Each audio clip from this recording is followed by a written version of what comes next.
يا أيها الذين آمنوا إذا نودي للصلاة من يوم الجمعة فاسعوا إلى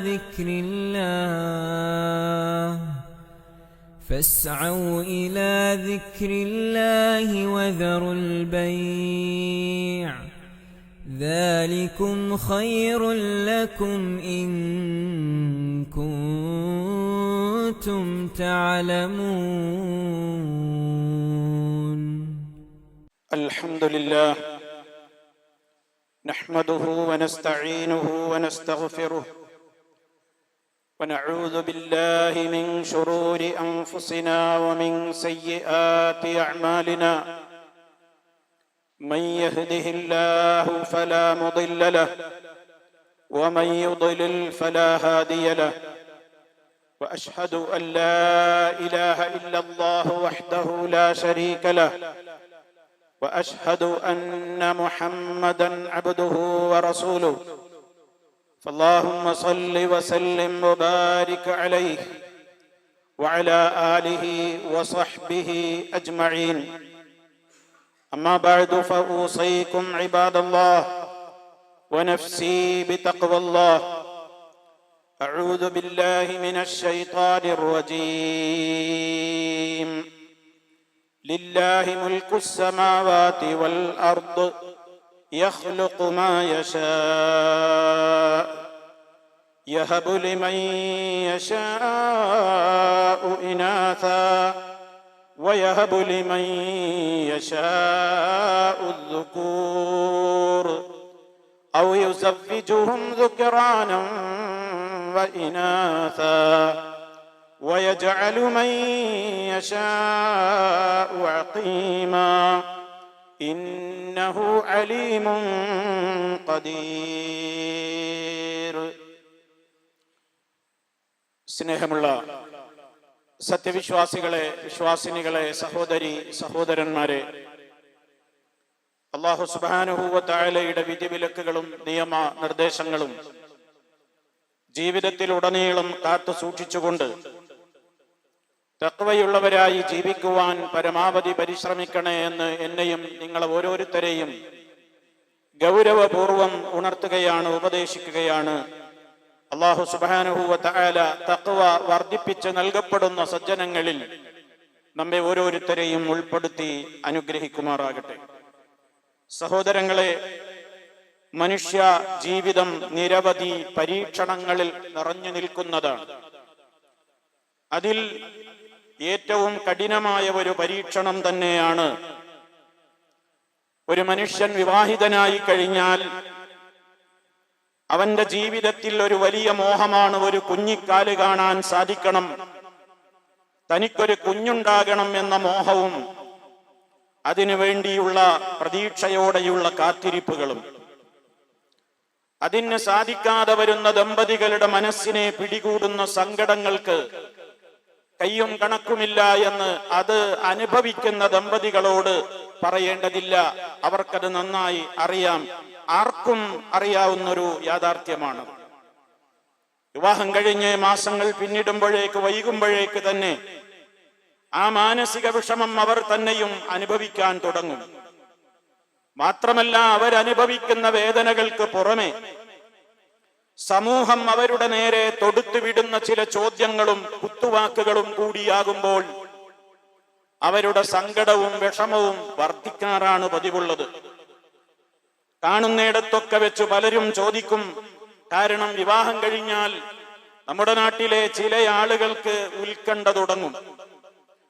ഈ ആളുകളെ കാണുമ്പോഴൊക്കെ ചോദിക്കും, എന്താ വിശേഷമൊന്നുമില്ലേ, എവിടെയെങ്കിലുമൊക്കെ കാണിച്ചോ, നാടൻ ചികിത്സയാണോ, അലോപ്പതിയാണോ, അതോ മറ്റേതെങ്കിലും ചികിത്സാ രീതികളാണോ, എന്താണ് ഇത്രയൊന്നുമായിട്ടും ഒരു കുഞ്ഞായില്ല അല്ലേ എന്നുള്ള സഹതാപതരംഗക്കാരുടെ, അതാ കേൾക്കുന്ന ദമ്പതികളുടെ മനസ്സിലുണ്ടാക്കുന്ന നോവിന്റെ ആഴമറിയാൻ അത് അവർക്കേ സാധിക്കുകയുള്ളൂ.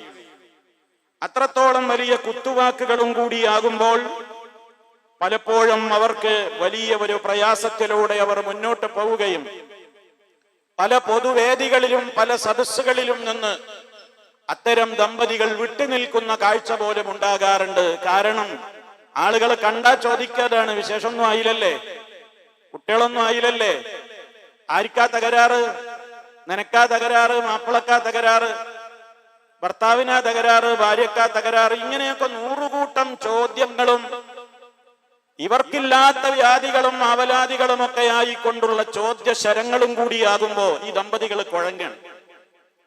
ഇത്തരം ഒരു ഘട്ടങ്ങളിൽ നമ്മൾ മനസ്സിലാക്കേണ്ടുന്ന ചില യാഥാർത്ഥ്യങ്ങളിലേക്കാണ് ഞാൻ നിങ്ങളുടെ ശ്രദ്ധ ക്ഷണിക്കുന്നത്. സന്താനങ്ങൾ ഉണ്ടാവുക എന്നുള്ളതും ഇല്ലാതിരിക്കുക എന്നുള്ളതും അള്ളാഹു ആരെങ്കിലും ഇഷ്ടപ്പെട്ടതിന്റെയോ ഇഷ്ടപ്പെടാത്തതിന്റെയോ ആർക്കെങ്കിലും ശാപം കിട്ടിയതിന്റെയോ ആരുടെയെങ്കിലും കുറ്റം കാരണമായിട്ടോ ഒന്നുമല്ല സംഭവിക്കുന്നത്.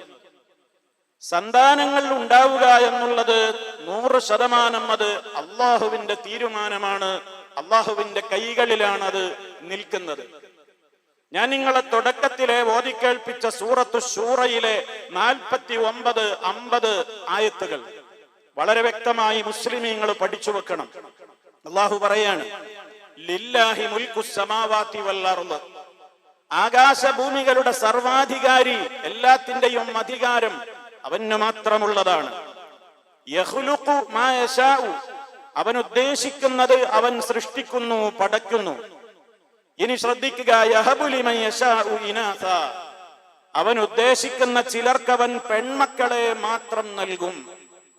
വയഹബു ലിമൻ യശാഉ ദുകൂർ, അവൻ ഉദ്ദേശിക്കുന്ന ചില ദമ്പതികൾക്കവൻ ആൺമക്കളെ മാത്രം നൽകും.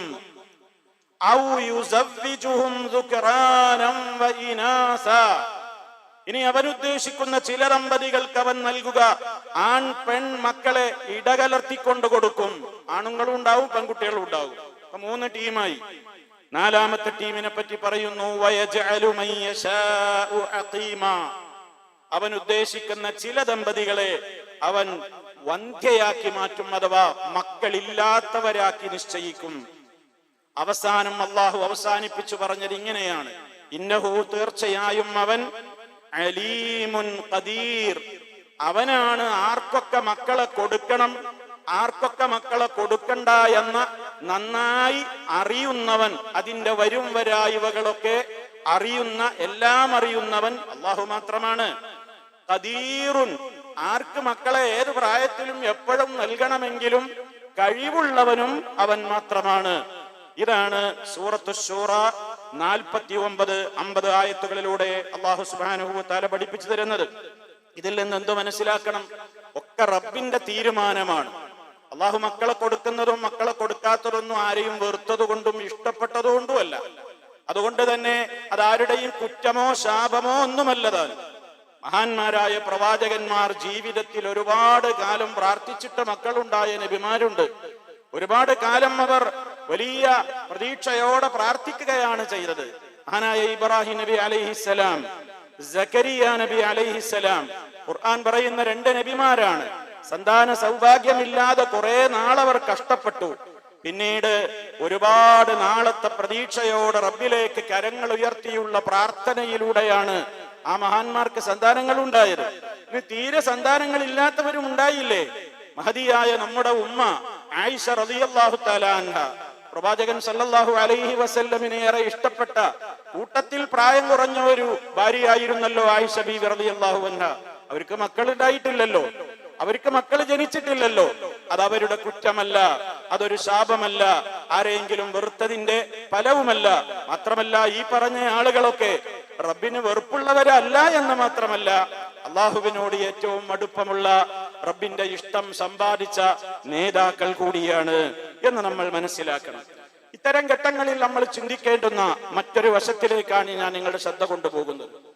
ഈ നിരാശയും ഇതുപോലെയുള്ള കുത്തുവാക്കുകളും ഒക്കെ ധാരാളമായി കേൾക്കുമ്പോ മനുഷ്യന്മാര് ചിന്തിക്കേണ്, എങ്ങനെയായാലും വേണ്ടില്ല, ഒരു കുഞ്ഞുണ്ടായാൽ മതി, അതിനെന്തൊക്കെ മാർഗങ്ങൾ സ്വീകരിക്കണം എന്ന് അവർ അന്വേഷിക്കാൻ തുടങ്ങി. അങ്ങനെ 2 ചികിത്സാ രീതികളാണ് ഇന്ന് ഈ വിഷയത്തിൽ നിലവിലുള്ളത്. ഒന്ന്, ഭൗതികമായ ചികിത്സകളാണ്. ഹോസ്പിറ്റലുകളും ഡോക്ടർമാരും മരുന്നുകളും ഒക്കെയായി ബന്ധപ്പെട്ട ചികിത്സകൾ. മറ്റൊന്ന് ആത്മീയ മേഖലയിലെ ചികിത്സാരികളുടെ ചികിത്സകളാണ്. ഇത് രണ്ടിനെ കുറിച്ചും നമ്മൾ ചില കാര്യങ്ങൾ മനസ്സിലാക്കേണ്ടതുണ്ട്. അതറിയൽ നിർബന്ധവുമാണ്. കാരണം നിഷിദ്ധങ്ങൾ ഏതാണ്, അനുവദിക്കപ്പെട്ടത് ഏതാണ് എന്നറിയാതെ നട്ടം തിരിയുന്ന ഒരു മുസ്ലിം സമുദായമായി നമ്മുടെ വളർന്നു വരുന്ന ജനത മാറിക്കൊണ്ടേയിരിക്കുകയാണ്. ഏതൊക്കെയാണ് നിഷിദ്ധം, ഏതൊക്കെയാണ് അനുവദിക്കപ്പെട്ടത് എന്നറിയാത്ത ഒരവസ്ഥയിലേക്കാണ് വളരുന്നവര് തലമുറ പ്രത്യേകിച്ചും നീങ്ങിക്കൊണ്ടിരിക്കുന്നത്. അതുകൊണ്ട് തന്നെ സന്താനങ്ങളില്ലാതെ വിഷമിക്കുന്ന അവരുടെ മുമ്പിൽ പലരും എടുത്തു ചാടും. കാരണം ഇത് മനുഷ്യന്റെ ഒരു ആഗ്രഹമാണ്. ലക്ഷങ്ങൾ കൊടുത്താലും കോടികൾ കൊടുക്കേണ്ടി വന്നാലും എനിക്കൊരു കുഞ്ഞുണ്ടായാൽ മതി എന്ന ആശയോടെ നടക്കുന്നവനെ പറ്റിക്കുവാനും അവന്റെ മുമ്പിൽ അവന്റെ ആഗ്രഹത്തെ പൊലിപ്പിച്ച് അവനെ എത്രയും വേഗം ചൂഷണത്തിന് അടിമയാക്കുവാനും സാധ്യമാകുന്ന പല മേഖലകളിൽ ഒരു മേഖലയാണിത് എന്ന് നമുക്ക് നന്നായി അറിയാം.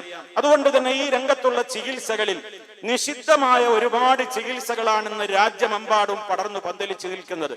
ആ നിഷിദ്ധമായ 4 നിഷിദ്ധമായ ഇന്നത്തെ ഭൗതിക അലോപ്പതി ഡോക്ടർമാര് നടത്തിക്കൊണ്ടിരിക്കുന്ന 4 ചികിത്സകളിൽ 4ഉം ഇസ്ലാമികമായി കഠിനമായ ഹറാമാണ് എന്ന് സർവ മുസ്ലിം പുരുഷന്മാരും സ്ത്രീകളും മനസ്സിലാക്കേണ്ടതുണ്ട്. അതിലൊന്ന് ഡോണർ ചികിത്സ എന്ന പേരിൽ ഇന്ന് വ്യാപകമായി ഹോസ്പിറ്റലുകളിൽ നടന്നുകൊണ്ടിരിക്കുന്ന ചികിത്സയാണ്. ഡോണർ ചികിത്സ. എന്താണ് ഈ ഡോണർ എന്ന് പറഞ്ഞാൽ? അഥവാ ദാനം ചെയ്യുക എന്നർത്ഥം. എന്താണ് പ്രശ്നം ശരിക്കും മനസ്സിലാക്കുക. ഉദാഹരണം, ഒരു സ്ത്രീക്കാണ് പ്രശ്നം.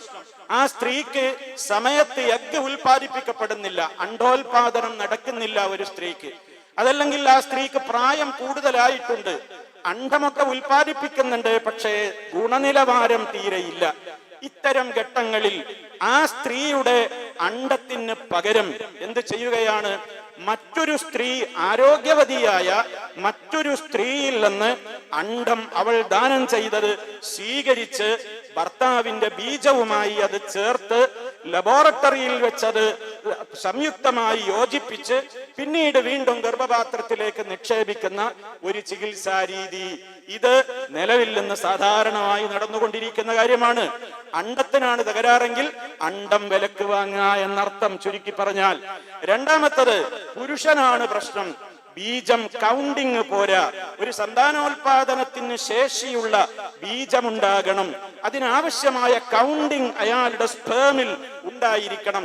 അതില്ലാതെ വരുമ്പോൾ ഒന്നുകിൽ അയാൾക്ക് ബീജം, അയാളുടേത് കൗണ്ടിങ് കുറവാണ്, അല്ലെങ്കിൽ ബീജമുണ്ട്, അതിന് ചലനശേഷി കുറവാണ്.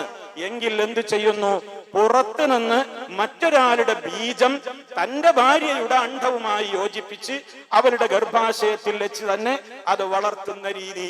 ഇതാണ് രണ്ടാമത്തെ രീതി. എല്ലാം ഈ പറയുന്നതൊക്കെ 4 ഞാൻ പറയുന്നുണ്ട്, 4ഉം കഠിനമായ ഹറാമാണ്.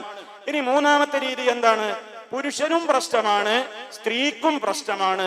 അപ്പൊ പിന്നെ എന്ത് ചെയ്യാണ്? രണ്ടാൾക്കും കുട്ടികൾ ഉണ്ടാവില്ല, അണ്ഡോൽപാദനം കൃത്യത്തിന് നടക്കുന്നില്ല, ബീജത്തിന് ചലനശേഷിയില്ല. ഇങ്ങനെ ദമ്പതികൾക്ക് 2 പേർക്കും ഒരേപോലെ തന്നെ പ്രശ്നങ്ങളാണെങ്കിൽ എന്ത് ചെയ്യാണ്? അണ്ഡമോ ബീജമോ ഉൽപ്പാദിപ്പിക്കാൻ കഴിയാത്ത ഈ സാഹചര്യത്തിൽ 2ഉം ദാനമായി സ്വീകരിച്ച് എന്ത് ചെയ്യാണ്? ഗർഭപാത്രത്തിലേക്ക് നിക്ഷേപിക്കുകയാണ്. വെള്ള അണ്ഡമല്ല, പുരുഷന്റെ ബീജമല്ല, തികച്ചും പുറത്തു നിന്ന് ദാനം കിട്ടുന്ന ഭ്രൂണം. അതിനാണ് ഭ്രൂണദാനം എന്നറിയപ്പെടുന്നത്. അതാണ് 3 കടുത്ത ഹറാമാണ്. 4ാമത്തെ രീതി ഞാനിതൊക്കെ ചുരുക്കി പറയാണ്. സർവ മുസ്ലിമീങ്ങളും പഠിച്ചു വെക്കേണ്ട രീതി കാര്യങ്ങളാണ്. എന്തുകൊണ്ടെന്നാൽ ധാരാളക്കണക്കിന് നമ്മുടെ മുസ്ലിമീങ്ങൾ ഈ ഉള്ളവന്റെയും മറ്റു പല പ്രബോധകന്മാരുടെയും ഫോണുകളിലേക്ക് ചോദിക്കും, ഈ ചികിത്സ ചെയ്തൂടെ, ഇതിനിപ്പോ എന്താ തകരാറ്? പല വിധത്തിലുള്ള ചോദ്യങ്ങളാണ്. കാരണം ആളുകൾക്ക് അറിഞ്ഞൂടാ, അവരുടെ മോഹം അത്രയും വലുതാണ്. എങ്ങനെയെങ്കിലും ഒക്കെ ഒരു കുട്ടി ഉണ്ടായാൽ മതി എന്നുള്ളതാണ് ചിന്ത. അതുകൊണ്ടാണ് ഓർമ്മപ്പെടുത്തുന്നത്. 4ാമത്തെ പ്രശ്നം എന്താണ്? ഭർത്താവിന്റെ ബീജം, ഭാര്യയുടെ അണ്ഡം, അത് തന്നെയാണ്, ഒരു നിലക്കും പ്രശ്നമൊന്നുമില്ല. പക്ഷേ ഈ ഭാര്യയുടെ ഗർഭപാത്രത്തിൽ ഭ്രൂണത്തിന് വളരാൻ കഴിയില്ല, ആ ഗർഭപാത്രത്തിന് തകരാറുണ്ട്. അപ്പൊ ഭർത്താവിന്റെ ബീജവും ഭാര്യയുടെ അണ്ഡവും എടുത്ത് നല്ല ആരോഗ്യമുള്ള ഒരു പെണ്ണിന്റെ ഗർഭപാത്രത്തിലേക്ക് നിക്ഷേപിക്കുക. വാടക ഗർഭപാത്രം എന്നർത്ഥം. ഇതൊക്കെ ഇന്ന് രാജ്യവ്യാപകമാണ്. വാടകക്ക് ഗർഭപാത്രം എടുക്കുക, എന്നിട്ട് അതിൽ കുട്ടികളെ വളർത്തി ഉണ്ടാക്കുക. ഈ 4 രീതിയും ഇസ്ലാം അംഗീകരിക്കുന്നില്ല, കടുത്ത നിഷിദ്ധമായ സംഗതിയാണ്. എന്തുകൊണ്ടാണ് ഇസ്ലാം ഇത് നിഷിദ്ധമാക്കിയത്?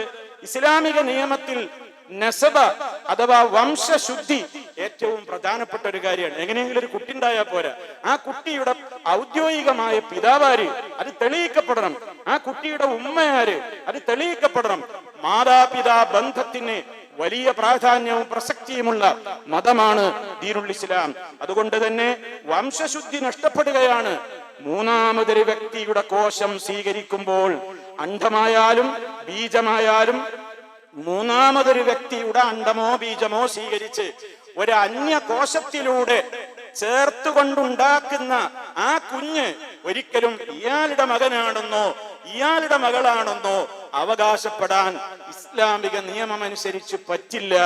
അതുകൊണ്ട് തന്നെ അത് ഇസ്ലാം അംഗീകരിക്കാത്ത നിലക്കുള്ള വ്യഭിചാര രൂപത്തിലുള്ള സന്താന പിറവിയായിരിക്കും. ഈ 4 മാർഗങ്ങളും കടുത്ത ഹറാമാണെന്ന് എല്ലാവരും മനസ്സിലാക്കുക. ഇതൊക്കെ കേട്ടപ്പോ പല ദമ്പതികൾക്കും പലപ്പോഴും വിഷമമുണ്ടായിട്ടുണ്ട്. കാരണം അവർ വലിയ പ്രതീക്ഷയില് ലക്ഷങ്ങൾ അഡ്വാൻസ് കൊടുത്ത ദമ്പതിമാര് പിന്നീട് ഇടക്ക് വെച്ച് വിളിച്ച് ചോദിച്ചവരുണ്ട്. ഇതൊക്കെ നമ്മളെ അനുഭവങ്ങളാണ്. അതുകൊണ്ടാണ് പറയുന്നത്, മുസ്ലിം ഉമ്മത്ത് ഗൗരവത്തോടെ പഠിച്ചു വെക്കുക. ഒരു ഡോക്ടർമാര് തെറ്റുകാരല്ല. ഡോക്ടർ അയാൾ പഠിച്ച സയൻസ് ആണ് പറയുന്നത്, ഡോക്ടർ അയാൾ പഠിച്ചിട്ടുള്ള ശാസ്ത്രമാണ് പറയുന്നത്. പക്ഷേ മുസ്ലിമിന് അത് പോരല്ലോ. മുസ്ലിമിന് അവന്റേതായ ദീനുണ്ട്, അവന്റേതായ ഐഡന്റിറ്റി ഉണ്ട്. അവൻ ഏതെങ്കിലും ഒരു വിധത്തിൽ ഒരു കുട്ടി ഉണ്ടായാൽ പോരാ, അത് തന്റെ കുഞ്ഞാവണം 100%, തന്റെ മകളാവണം 100%. അതുകൊണ്ട് തന്നെ ഈ വിഷയത്തിൽ വളരെ ഗൗരവതരമായ ചിന്തകൾ നമുക്കുണ്ടാകണം. ഇനി അടുത്തൊരു രീതി കൂടെ കേട്ടോളൂ. ഒരാൾക്ക് എത്രത്തോളം ഇസ്ലാമിന് ആ വിഷയത്തിൽ കണിശതയുണ്ട്. ഒരാൾക്ക് 2 ഭാര്യമാരുണ്ട്, ഒരു സങ്കല്പിച്ചോളൂ, ഒന്നിലധികം ഭാര്യമാരുണ്ട്. അതിലൊരു ഭാര്യക്ക് തകരാറാണ്, ഒരു ഭാര്യക്ക് യാതൊരു തകരാറുമില്ല. അപ്പൊ എന്റെ ബീജവും എന്റെ മറ്റൊരു ഭാര്യയുടെ അവളുടേതായ അണ്ഡവും എടുത്തിട്ട് മൂന്നാമത്തെ എന്റെ മറ്റൊരു ഭാര്യയുടെ ഗർഭപാത്രത്തിൽ നിക്ഷേപിക്കുക പാടില്ല. കാരണം അവിടെയും എന്റെ ബീജമാണ് ശരി, പക്ഷെ വേറെ പെണ്ണിന്റെ അണ്ഡമാണ്. മറ്റൊരു സ്ത്രീയുടെ അവൾ എന്റെ ഭാര്യയാണെങ്കിൽ പോലും അവളുടെ ഗർഭാശയത്തിലും അങ്ങനെ വളർത്തി വലുതാക്കുവാൻ പാടില്ല. അതേ അവസരത്തിൽ നിന്ന് മുസ്ലിം ലോകത്തുള്ള ഫുഖഹാക്കളും കർമ്മശാസ്ത്ര പണ്ഡിതന്മാരുമൊക്കെ അനുവദിച്ചിട്ടുള്ള ഒരേ ഒരു രീതി മാത്രമാണുള്ളത്. അതെന്താണ്? ചികിത്സ നിങ്ങൾ ചെയ്തോളൂ, പക്ഷേ ഒരു കാര്യം നിങ്ങൾ ഉറപ്പുവരുത്തണം. എന്ത്? ഭാര്യയുടെയും അഥവാ ഹലാലായ വിവാഹത്തിലൂടെ നടന്ന ഭാര്യയുടെയും ഭർത്താവിന്റെയും കോശങ്ങൾ ഉപയോഗിച്ചുകൊണ്ടുള്ള ചികിത്സ മാത്രമേ ഇസ്ലാം അനുവദിക്കുന്നുള്ളൂ. പുറത്തുനിന്ന് സ്വീകരിക്കാൻ പറ്റൂല. പുറത്തുനിന്നുള്ള ബീജമോ ബീജത്തിന്റെ അംശമോ അണ്ഡമോ അണ്ഡത്തിന്റെ അംശമോ വാടകക്കുള്ള ഗർഭപാത്രമോ ഒന്നും ഇസ്ലാമിൽ അനുവദനീയമല്ല. മാത്രമല്ല, മറ്റൊന്നുകൂടി പണ്ഡിതന്മാര് പറഞ്ഞു, ഈ ചികിത്സ തന്നെയും പുറത്ത് വെച്ച് ടെസ്റ്റ് ട്യൂബിൽ വെച്ച് സംയോജിപ്പിച്ച് സമയമാകുമ്പോൾ ഗർഭാശയത്തിലേക്ക് കുത്തിവെക്കുന്ന ടെസ്റ്റ് ട്യൂബ് ശിശു എന്ന് പറയുന്ന ഈ ചികിത്സ പോലും ഏറ്റവും വിശ്വസ്തരായ ഡോക്ടർമാരായിരിക്കണം നേതൃത്വം നൽകേണ്ടത്. വിശ്വസ്തമായ ലാബുകളിൽ വെച്ചായിരിക്കണം അത് നടക്കേണ്ടത്. എന്താ അങ്ങനെയൊക്കെ പറയാൻ കാരണം? ആളുകളോട് പറയാണ്, ഇതാ ഇക്സി എന്നൊരു ചികിത്സയുണ്ട്, IVF എന്നൊരു ചികിത്സയുണ്ട്, ഇങ്ങനെ പല പേരുകളിൽ മോഹിപ്പിക്കും. എന്നിട്ടോ ഇവര് കള്ളക്കടത്ത് നടത്തുകയാണ്. പല വിശ്വസ്തരെന്ന് പറയപ്പെടുന്ന ലാബുകളിലും അന്യന്റെ ബീജമാണ് വെക്കുന്നത്, അന്യയുടെ അണ്ഡമാണ് വെക്കുന്നത്. ഇതേപോലെ തന്നെ പല കള്ളക്കളികളും ചെയ്തുകൊണ്ട് അവർക്ക് ലക്ഷങ്ങൾ കിട്ടണം, പറഞ്ഞ കോടികൾ അവർ വാരും. ഇത്തരത്തിലുള്ള ഒരുപാട് വന്ധ്യതാ നിവാരണ ചികിത്സാ ക്ലിനിക്കുകളും കേന്ദ്രങ്ങളും ഹോസ്പിറ്റലുകളും സൂപ്പർ സ്പെഷ്യാലിറ്റി ഹോസ്പിറ്റലുകളും ഒക്കെ രാജ്യത്തെമ്പാടുമുണ്ട് എന്ന് നമ്മൾ മനസ്സിലാക്കണം. പക്ഷേ മുസ്ലിമിന് ഇത് മാത്രമാണ് നിർബന്ധമുള്ള കാര്യം, തന്റെ ബീജമായിരിക്കണം 100%. വേറൊരാളത് കലരരുത്. എന്റെ ഭാര്യയുടെ മാത്രം അണ്ഡമായിരിക്കണം. എന്നിട്ടത് പുറത്ത് വെച്ചുള്ള ശാസ്ത്രീയമായ സയൻസിന്റെ ആ സൗകര്യങ്ങളൊക്കെ വെച്ചുകൊണ്ട് വളർത്തി വലുതാക്കി ഗർഭാശയത്തിലേക്ക് നിക്ഷേപിച്ച് കുഞ്ഞുണ്ടാകാം. അത് മാത്രമാണ് ഹലാലായ രീതി. നോക്കണം നിങ്ങൾ, ഈ ഭൗതികമായ ചികിത്സകളെ ഞാൻ 4-5 വിധത്തിലുള്ളത് പറഞ്ഞു. ഒന്ന് മാത്രമാണതിൽ അവസാനം പറഞ്ഞത് മാത്രമാണ് ഹലാലായ വശം. ഇത് എല്ലാ രക്ഷിതാക്കളും പഠിച്ചു വെക്കണം, എല്ലാ ദമ്പതികളും പഠിച്ചു വെക്കണം. നമുക്ക് അങ്ങനെ ഒരു പ്രശ്നമല്ലല്ലോ എന്നല്ല ചിന്തിക്കേണ്ടത്. ആരെങ്കിലുമൊക്കെ ഇത്തരം ചികിത്സയ്ക്ക് വേണ്ടി ഒരുങ്ങുമ്പോൾ നന്നായി ബോധവൽക്കരണം കൊടുക്കുവാൻ നമുക്ക് സാധിക്കണം. ഇനി ഇതിന്റെ ആത്മീയ ചികിത്സകരെ കുറിച്ചാണ് എനിക്ക് പറയാനുള്ളത്. ഈ മേഖലയിൽ അടുത്ത തട്ടിപ്പുകാര് അവരാണ്. അവര് ആത്മീയ ചികിത്സകന്മാരാണ്, ചൂഷകന്മാരാണ്. അവര് പറയും, നിങ്ങൾക്ക് മക്കളില്ല അല്ലേ, ആരാ ഔലിയാന്നറിയോ നിങ്ങൾക്ക്? ആ ജാറത്തിലേക്ക് പോയി ഒന്ന് അന്തി ഉറങ്ങിയാ മതി, നിങ്ങൾക്ക് ഒരു കുട്ടി ഉണ്ടാകും. ലൗഹിൽ മഹ്ഫൂദിൽ അല്ലാഹു തആല കുട്ടിയെ നിശ്ചയിച്ചിട്ടില്ലാത്ത ആ തീരുമാനത്തവരെ മടവൂരി ഔലിയ അതൊക്കെ എഴുതി മായിച്ചിട്ട് കുട്ടികളില്ലാത്തവർക്ക് കുട്ടികളെ കൊടുത്തയാളാണ് ഇന്നയിടത്തുള്ള ബീവി, ഇന്നയിടത്തുള്ള തങ്ങൾ, ഇന്നയിടത്തുള്ള ശൈഖ് എന്നൊക്കെ പറഞ്ഞുകൊണ്ട് ജാറങ്ങളിലേക്കും മഖാമുകളിലേക്കും ദർഗകളിലേക്കും സിയാറത്ത് ടൂറുകൾ എന്ന പേരിൽ ആണുങ്ങളെയും പെണ്ണുങ്ങളെയും ഒക്കെ ആട്ടിത്തെളിയിച്ചു കൊണ്ടുപോകുന്ന സിയാറത്ത് ടൂർ പോകുന്ന ബസ്സുകളെ നിങ്ങൾ ശ്രദ്ധിച്ചിട്ടില്ലേ? ഏർവാടിയിലേക്ക്, അജ്മീറിലേക്ക്, നാഗൂറിലേക്ക്, മുത്തുപ്പേട്ടയിലേക്ക്, അതേപോലെ ഭീമാപള്ളിയിലേക്ക്, പുത്തൻപള്ളിയിലേക്ക്, മുനമ്പത്തേക്ക്, 100 കൂട്ടം ജാറങ്ങളിലേക്കും ദർഗകളിലേക്കും എന്ത് മോഹിപ്പിച്ചിട്ടാ കൊണ്ടുപോകുന്നത്? നിങ്ങൾക്ക് മക്കളില്ല അല്ലേ, ജാറം മൂടിക്കോളൂ. ഈ ജാറം നിങ്ങൾ പട്ടുകൊണ്ട് മൂടിയാൽ നിങ്ങൾക്ക് മക്കളുണ്ടാകും. നിങ്ങൾ ഈ പെട്ടിയിൽ ഇത്ര പണം നിക്ഷേപിച്ചാൽ നിങ്ങൾക്ക് കുഞ്ഞുണ്ടാകും. കുഞ്ഞില്ലാത്തവർക്ക് കുഞ്ഞിനെ കൊടുത്ത ജാറമാണിത്, ദർഗയാണിത്, ഔലിയയാണിത്, തങ്ങളാണിത്, ബീവിയാണിത് എന്ന് പറഞ്ഞുകൊണ്ട് അല്ലാഹുവല്ലാത്തവരിലേക്ക് മനുഷ്യന്മാരുടെ പ്രതീക്ഷകളെ തിരിച്ചുവിട്ടുകൊണ്ട് മനുഷ്യന്മാരെ കൊണ്ട് ശിർക്ക് ചെയ്യിപ്പിക്കുന്ന വലിയ മാരകമായ നിലക്കുള്ള പ്രവർത്തനങ്ങൾ. മനുഷ്യന്റെ പോക്കറ്റിലെ പണം മാത്രമല്ല ഇവർ പലപ്പോഴും പിടുങ്ങുന്നത്, നശിപ്പിക്കുന്നത്. പല ജാറങ്ങളുടെയും ദർഗകളുടെയും മഖാമുകളുടെയും പിന്നാമ്പുറങ്ങൾ തപ്പിയാൽ അവിടെ അന്തിയുറങ്ങിയവർക്ക് മക്കളെ കിട്ടിയതിന്റെ പിന്നിലുള്ള രഹസ്യങ്ങൾ ഇന്ന് പലപ്പോഴും അങ്ങാടി പാട്ടുകളാണ്. പണത്തിനോടൊപ്പം അവരുടെ ചാരിത്രം പോലും കവർന്നെടുത്തുകൊണ്ടാണ് ഒരു വേള അത്തരം കേന്ദ്രങ്ങളിൽ നിന്ന് അവർ തിരിച്ചു പോരുന്നത്. അതുകൊണ്ട് തന്നെ പ്രിയമുള്ളവരെ, ഇല്ലാത്തവർക്ക് കുട്ടികളെ കൊടുക്കുന്നു എന്ന പ്രചരണം, ആൺകുട്ടികളുള്ളവർക്ക് പെൺമക്കളെ കൊടുക്കുന്നു ഇന്ന ഔലിയ എന്ന പ്രചരണം, എല്ലാം പെൺകുട്ടികളായവർക്ക് പെൺകുട്ടിയെ ആണാക്കി മാറ്റി ഇന്ന ഔലിയ ഇന്ന തങ്ങൾ എന്ന പ്രചരണം, ഇങ്ങനെയൊക്കെ ഏലസും മന്ത്രവും തകിടുകളും രക്ഷാ തകിടുകളും ആ നിലക്കുള്ള പ്രവർത്തനങ്ങളുമൊക്കെ ആയിക്കൊണ്ട് കുട്ടികളില്ലാത്തവർക്ക് കുട്ടികളെ കൊടുക്കാൻ ഒരു കൂട്ടം ആളുകൾ പല വിധത്തിലുള്ള മഖാമുകളിലും പോയി അവിടെ തൊട്ടില് കെട്ടാൻ നേർച്ചയാക്കുകയാണ്. അവിടെ പ്രത്യേകമായി കുഞ്ഞിന്റെ രൂപത്തിലുള്ള വെള്ളിയുടെ രൂപത്തിൽ, സ്വർണത്തിന്റെ രൂപത്തിലൊക്കെ അവിടെയുള്ള പെട്ടികളിലേക്ക് കുഞ്ഞിന്റെ രൂപങ്ങൾ നേർച്ചയാക്കുകയാണ്, കുഞ്ഞുടുപ്പുകൾ നേർച്ചയാക്കുകയാണ്. എല്ലാം എന്തിനാണ്? ഔലിയ കുട്ടിയെ കൊടുക്കും, തങ്ങള് കുട്ടിയെ കൊടുക്കും, ബീവി കുട്ടിയെ കൊടുക്കും എന്നാണ് വിശ്വസിക്കുന്നത്. ഞാൻ നിങ്ങളെ തുടക്കത്തിലെ ഓതി കേൾപ്പിച്ച വചനം, ലില്ലാഹി മുൽക്കുസ് സമാവാതി വൽ അർദ് യഹബു ലി യഖ്ലുഖു മാ യശാ യഹബു ലിമൻ യശാഉ ഇനാസ എന്നിങ്ങനെയെല്ലാം അല്ലാഹുവാണ് നൽകുന്നത്. മഹാന്മാരായ പ്രവാചകന്മാരുടെ ചരിത്രം തുടക്കത്തിലെ ഞാൻ സൂചിപ്പിച്ചു. ഇബ്രാഹിം അലൈഹിസ്സലാം വർഷങ്ങളോളമാണ് കുഞ്ഞിക്കാല് കാണാൻ സാധിക്കാതെ പ്രാർത്ഥനയുമായി കഴിച്ചുകൂട്ടിയത്. തന്റെ മുമ്പ് ഈ ലോകത്ത് ജീവിച്ചു വഫാത്തായി പോയ നൂഹ് നബി അലൈഹിസ്സലാമിനോട് വിളിച്ചു പ്രാർത്ഥിച്ചില്ല. അദ്ദേഹത്തിന്റെ ഖബർ എവിടെയാണെന്ന് തെരഞ്ഞു പോയില്ല. മഹാന്മാരായ ഒട്ടേറെ പ്രവാചകന്മാര് കഴിഞ്ഞു പോയിട്ടുണ്ടായിരുന്നു. അവരെ ആരെയും വിളിച്ചുകൊണ്ട് എനിക്കൊരു സന്താനത്തെ തരണേ എന്ന് ഇബ്രാഹിം നബിയോ സക്കരിയ നബിയോ പ്രാർത്ഥിച്ചില്ല. മറിച്ചവര് പ്രാർത്ഥിച്ചത് അല്ലാഹുവിനോടായിരുന്നു എന്ന് പരിശുദ്ധ ഖുർആൻ പറയുന്നുണ്ട്. സക്കരിയ നബിയുടെ പ്രാർത്ഥന, റബ്ബി ലാ തദർനി ഫർദാ വ അൻത ഖൈറുൽ വാരിസീൻ, എന്റെ രക്ഷിതാവേ ലാ തദർനി ഫർദാ, നീ എന്നെ ഈ ഭൂമിയിൽ എനിക്കൊരു അനന്തരാവകാശിയില്ലാതെ നീ എന്നെ ഒറ്റക്ക് വിട്ടേച്ചു പോകല്ലേ. അനന്തരം നൽകുന്നവരിൽ നീയാണല്ലോ ഉത്തമൻ, സന്താനത്തെ തരണേ എന്ന് പ്രാർത്ഥിക്കുകയാണ്. ഇബ്രാഹിം നബിയുടെ പ്രാർത്ഥനയിലും കാണാം, റബ്ബേ സാലിഹീങ്ങളായ മക്കളെ തരണേ എന്ന് കേണപേക്ഷിക്കുകയാണ്. അല്ലാഹുവിന് ഏറ്റവും വേണ്ടപ്പെട്ട നബിമാരാണ് അവരൊക്കെ.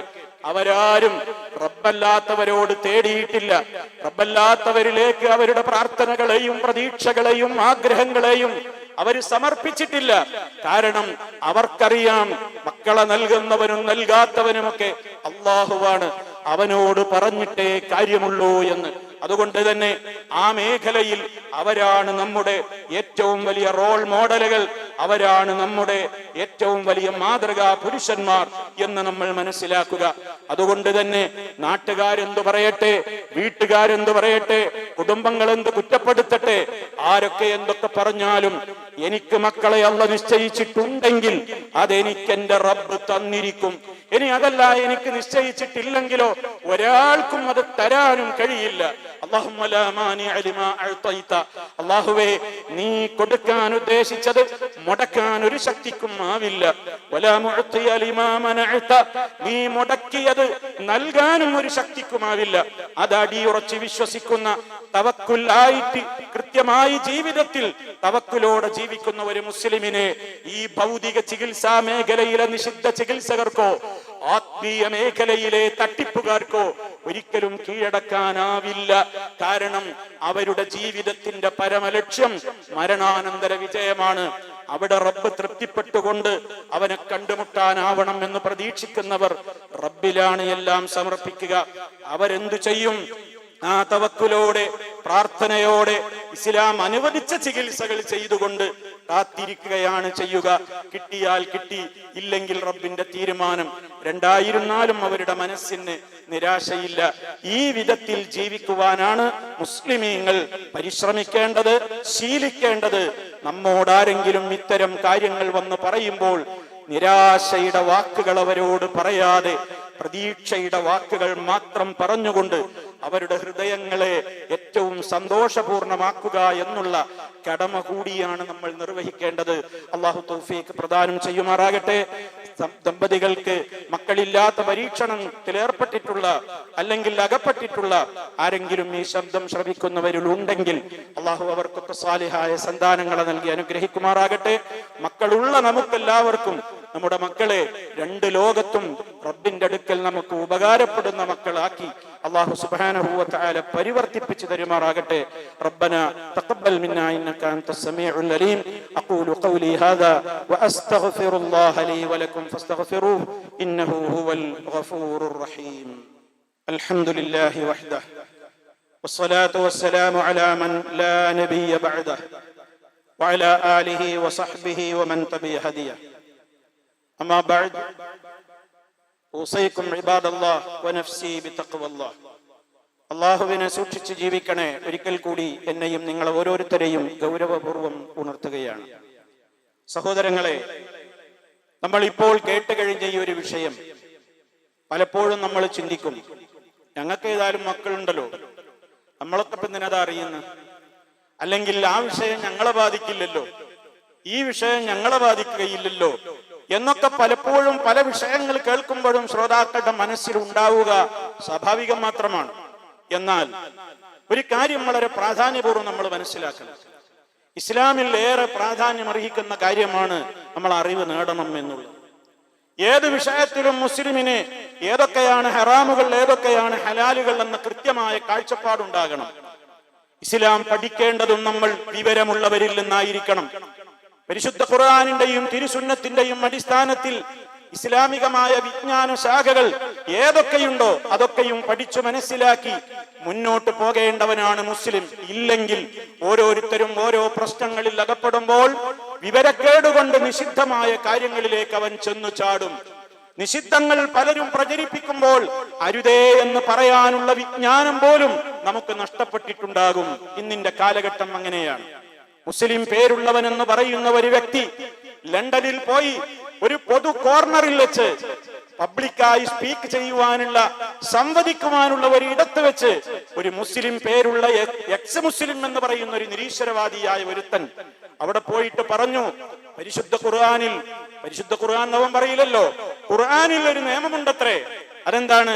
സ്വന്തം മകളുമായി കിടപ്പറ പങ്കിടാം, സ്വന്തം മകളെ വിവാഹം കഴിക്കാമെന്ന് ഖുർആനിലുണ്ട് എന്ന് അവൻ അവിടെ വെച്ച് പുലമ്പി. എന്നാൽ അപ്പുറത്തത് കേൾക്കുന്നവരിൽ ഇസ്ലാമിനെ കുറിച്ച് വിവരമുള്ളവരുണ്ടായിരുന്നു. അതിനാ ഞാൻ സാന്ദർഭികമായി അത് ഉണർത്തുന്നത്. ഇസ്ലാം പഠിച്ചവരല്ലാത്തവർ അവിടെ ഒരുപാടുണ്ട്, ആരും ഒന്നും മിണ്ടുന്നില്ല. പക്ഷേ അതിൽ ചുറുചുറുക്കുള്ള രണ്ട് ചെറുപ്പക്കാരുണ്ടായിരുന്നു. അവർ ലണ്ടനിലാണ് ജീവിക്കുന്നത്. പക്ഷെ അവർക്ക് ഇസ്ലാമിന്റെ നിയമങ്ങൾ അറിയാം. ഇവനെ പിടികൂടി. ഇവനോട് ചോദിച്ചു, നീ പറഞ്ഞല്ലോ ഇസ്ലാമിൽ ഖുർആനിൽ ആയത്തുണ്ടെന്ന്, എന്ത്? സ്വന്തം മകളുമായി കിടപ്പറ പങ്കിടാം, സ്വന്തം മകളെ വിവാഹം കഴിക്കാമെന്ന് ഖുർആനിലുണ്ടെന്നല്ലേ പറഞ്ഞത്? ഇതാ പരിശുദ്ധ ഖുർആൻ, എടുക്ക്, നിവർത്തി വായിക്ക്. ആ ആയത്ത് കാണിക്കാതെ നിന്നെ വിടൂല. ആയത്ത് കാണിക്ക്. ആയത്ത് കാണിക്കാൻ അവന് സാധിച്ചില്ല. അവൻ ടൈം ചോദിച്ചു, 2 മിനിറ്റ് ചോദിച്ചു, 10 മിനിറ്റ് തരാന്ന് പറഞ്ഞു. നെറ്റില്ല എന്ന് പറഞ്ഞു, നെറ്റുള്ള ഫോൺ എന്ന് പറഞ്ഞു കൊടുത്തു. സെർച്ച് ചെയ്യ്, ഖുർആനിൽ ആയത്ത് കാണിക്ക് എന്നവനോട് ആവശ്യപ്പെട്ടു. അവന് നൽകാൻ സാധിക്കുമോ? സാധിക്കില്ലല്ലോ. കാരണം ഖുർആൻ പറഞ്ഞതിന്റെ നേരെ എതിരാണ് ആ വിഡ്ഢി അവിടെ വെച്ച് പുലമ്പുന്നത്. ഖുർആൻ എന്താ പറഞ്ഞത്? സൂറത്തുൻ നിസായിലെ വളരെ വ്യക്തമാണ് വിശുദ്ധ ഖുർആനിന്റെ പ്രഖ്യാപനം. ആരെയൊക്കെ വിവാഹം കഴിക്കരുത് എന്ന് വളരെ വ്യക്തമായി പഠിപ്പിച്ച മതമാണ് ഇസ്ലാം.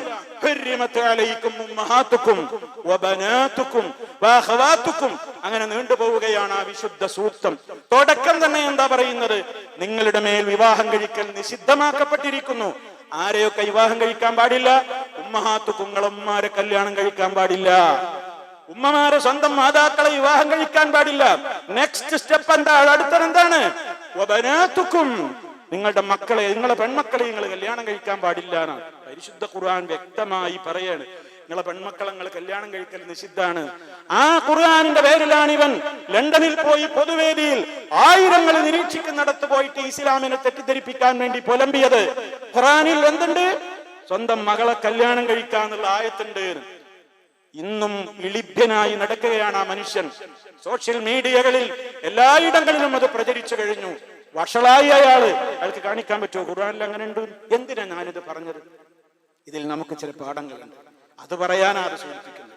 നമ്മളൊക്കെ പറയുന്നു ഞാനൊക്കെ ഖുർആന്റെ ആളാണ്, ഖുർആനും ഹദീസൊക്കെ അറിയാവുന്ന മുസ്ലിമാണ് ഞാൻ.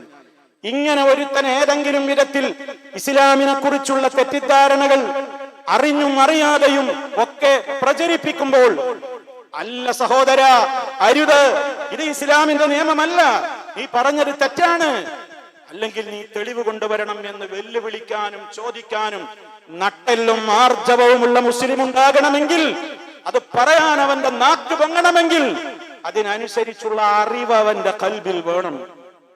അതില്ലെങ്കിൽ അവൻ പറയുന്നത് കേട്ടിട്ട് തലയും താഴ്ത്തി ഇങ്ങനെയാണ് പോരേണ്ടി വരും. എന്നിട്ട് പിന്നെ വന്നിട്ട് ചോദിക്കേണ്ടി വരും, ഇങ്ങനെ നമ്മളെ ഖുർആനിലുണ്ടോ മകളെ കെട്ടാണ്, മകളുമായി കിടപ്പറ പങ്കിടാണ്? എന്നിട്ട് ഇങ്ങനെ ചോദിച്ച് തീരുമ്പോഴേക്ക് ഇവന്റെ കുപ്രചരണം, അസത്യം ലോകത്ത് മുഴുവൻ പ്രചരിച്ചിട്ടുണ്ടാകും. സത്യം ചെരുപ്പിടാൻ ഒരുങ്ങണേ ഉണ്ടാവുള്ളൂ, അസത്യം ലോകം മുഴുവൻ അപ്പോഴേക്ക് പ്രചരിച്ചിട്ടുണ്ടാകും. ആലോചിച്ചു നോക്കണം. അള്ളാഹുവിന്റെ തൗഫീക്ക്. ആ 2 ചെറുപ്പക്കാരവിടെ അവനുമായി സംവദിക്കുന്നിടത്ത് ഇവൻ ഈ വിഡ്ഢിത്തം പുലമ്പിയപ്പോ കേരളത്തിലെ 100 ആയിരക്കണക്കിന് ആളുകളുടെ മനസ്സിൽ ഞാനൊരു യമുവാണെന്ന്, എക്സ് മുസ്ലിം ആണെന്ന് പറഞ്ഞുകൊണ്ട് അള്ളാഹുവിന്റെ പേരിൽ, റസൂലുള്ളാന്റെ പേരിൽ, റസൂലുള്ളാന്റെ പ്രിയപ്പെട്ട നമ്മുടെ ഉമ്മമാരായ ഭാര്യമാരുടെ പേരിൽ ആരോപണങ്ങളുടെ ഒരുപാട് രൂപത്തിലുള്ള വിമർശനങ്ങൾ നടത്തുന്ന ഈ പമ്പര വിഡ്ഢി വിവരമുള്ളവരുടെ മുമ്പിൽ പോയി സംസാരിച്ചപ്പോ കുടുങ്ങി ഇളിഭ്യനായി വഷളായ കാഴ്ചയാണ് കണ്ടത്.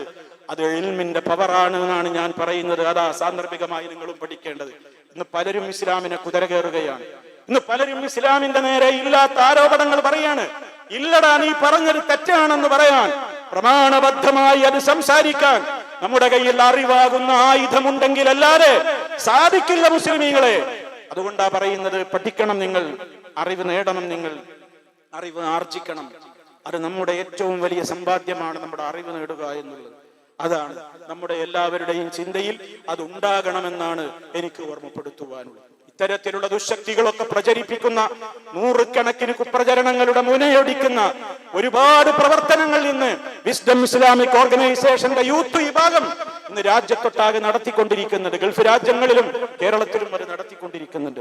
സംവാദങ്ങൾ നടക്കുന്നു. ഇത്തരത്തിലുള്ള ആളുകളുമായി, നിരീശ്വര നിർമ്മതവാദത്തിന്റെ ആളുകളുമായി ഡയലോഗുകൾ നമ്മൾ സംഘടിപ്പിക്കാറുണ്ട്, സംവാദങ്ങൾ നടത്താറുണ്ട്, ഖണ്ഡന പ്രസംഗങ്ങൾ നടത്താറുണ്ട്, സെമിനാറുകൾ നടത്താറുണ്ട്.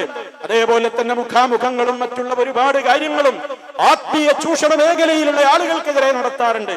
പൊതു ഉത്ബോധനങ്ങൾ 100 കണക്കിന് യൂത്തിനെ ഉദ്ദേശിച്ചുകൊണ്ട്, അതേപോലെയുള്ള സമൂഹത്തെ ഉദ്ദേശിച്ചുകൊണ്ട് നമ്മൾ നടത്തിക്കൊണ്ടിരിക്കുന്നുണ്ട്. നിങ്ങളൊക്കെ മനസ്സിലാക്കണം സഹോദരങ്ങളെ, ഒരു രാജ്യത്ത് പ്രബോധനവുമായി മുന്നോട്ട് പോവുക എന്നുള്ളത് എളുപ്പമുള്ള കാര്യമല്ല. ഒരു ചെറിയ പ്രോഗ്രാം വെക്കണമെങ്കിൽ പോലും നമുക്ക് എത്രയാണ് ചെലവ്.